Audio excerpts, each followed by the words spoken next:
योगी आदित्यनाथ की बात सही है कि एक जमाने में कांग्रेस के कुछ नेताओं ने भगवा आतंकवाद का फेक नैरेटिव खड़ा किया था। उस समय कांग्रेस की सरकार में होम मिनिस्टर रह चुके सुशील कुमार शिंदे तो मानते हैं कि उन्हें ऊपर से कहा गया था कि वो भगवा आतंकवाद का एक्सप्रेशन यूज करें। इसीलिए मुंबई में आपको याद होगा जब आतंकवादी हमला हुआ था तो अजमल कसाब और उसके साथियों को हाथ में कलावा बांधकर भेजा गया था। अब एक बार फिर साधु संतों के खिलाफ एक नई तरह की साजिश की जा रही है, जिसका जिक्र योगी आदित्यनाथ ने किया। योगी को यह बात इसलिए कहनी पड़ी क्योंकि पिछले कुछ दिनों से प्रेमानंद जी महाराज और बागेश्वर धाम वाले आचार्य धीरेन्द्र शास्त्री को निशाना बनाया जा रहा है। धीरेन्द्र शास्त्री 20 दिन की विदेश यात्रा पर थे, कई देशों में प्रवचन करने गए थे, आज ही लौटे। लेकिन जिस वक्त धीरेन्द्र शास्त्री विदेश में थे उस वक्त यह आरोप लगाया गया कि बागेश्वर धाम से लड़कियां गायब हो रही हैं, बागेश्वर धाम से लड़कियों को किडनैप किया जा रहा है। इस आरोप को साबित करने के लिए रविकांत नाम के शख्स ने एक वीडियो सोशल मीडिया पर पोस्ट किया, जिसमें बागेश्वर धाम की एक एम्बुलेंस में कुछ महिलाओं और लड़कियों को लेकर जाते हुए दिखाया गया। हालांकि जैसी वीडियो सामने आया तो गढ़ा गांव के प्रधान ने बयान दिया, कहा कुछ संदिग्ध आचरण वाली लड़कियां बागेश्वर धाम में दिखाई दी। इसकी खबर पुलिस को दी गई। जब कोई एक्शन नहीं हुआ तो इन लड़कियों को एम्बुलेंस में बैठाकर स्टेशन तक ड्रॉप कर दिया गया। लेकिन मामला साफ होने के बाद भी कुछ लोगों ने आचार्य धीरेन्द्र शास्त्री पर इल्जाम लगाए। तो आज विदेश से लौटकर आचार्य धीरेन्द्र शास्त्री ने सवाल उठाने वालों को जवाब दिया। बागेश्वर धाम वाले धीरेन्द्र शास्त्री ने कहा कि वो सनातन के लिए संघर्ष कर रहे हैं, हिंदू जागरण के लिए पदयात्रा निकालने की तैयारी कर रहे हैं, इसलिए उनके खिलाफ साजिश हो रही है। लेकिन वो डरने वाले नहीं हैं, वो जिहाद के खिलाफ बोलते रहेंगे, जातिवाद के खिलाफ लड़ते रहेंगे।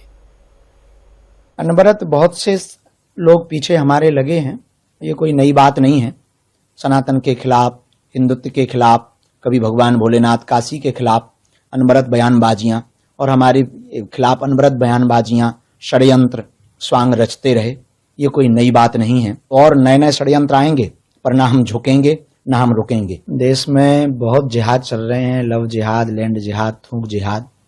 पहले ये लोभ लालच देकर, प्रेम दिखाकर, झांसा दिखाकर के हिंदुओं की बहन बेटियों को अपने झांसे में लेते हैं, प्रेम जाल में फंसाते हैं।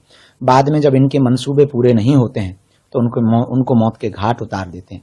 और ऐसे हजारों परिवार इस देश के उजड़ गए, हजारों बेटियों का सर तन कट गया है। और इनका मंसूबा, इनका उद्देश्य ही है सर तन से जुदा करना। हमारी यही चिंता है कि आने वाले हिंदुओं की बेटियों का क्या होगा, आने वाले बच्चों का क्या होगा। न बच्चे सुरक्षित हैं, न संस्कृति सुरक्षित है, न सनातन सुरक्षित है। इसी चिंता में हम दिन रात अनवरत हिंदुओं को जागने की अपील कर रहे हैं, उनको प्रार्थना कर रहे हैं, गांव गांव जाकर के उनको जगाने के लिए पदयात्रा कर रहे हैं। और यह क्रांति जब तक हमारे तन में प्राण है तब तक तो हम प्रयत्न है हमारा, ये क्रांति अनवरत जारी रहे, यही हमारी प्रार्थना है। अब भी नहीं जागे तो कभी नहीं जाग पाओगे। इसलिए हम सबको अब जाग करके, हम एक किसी गायक ने कहा था, तू लक्ष्मी बन, तू काली बन, पर कभी न बुरके वाली बन।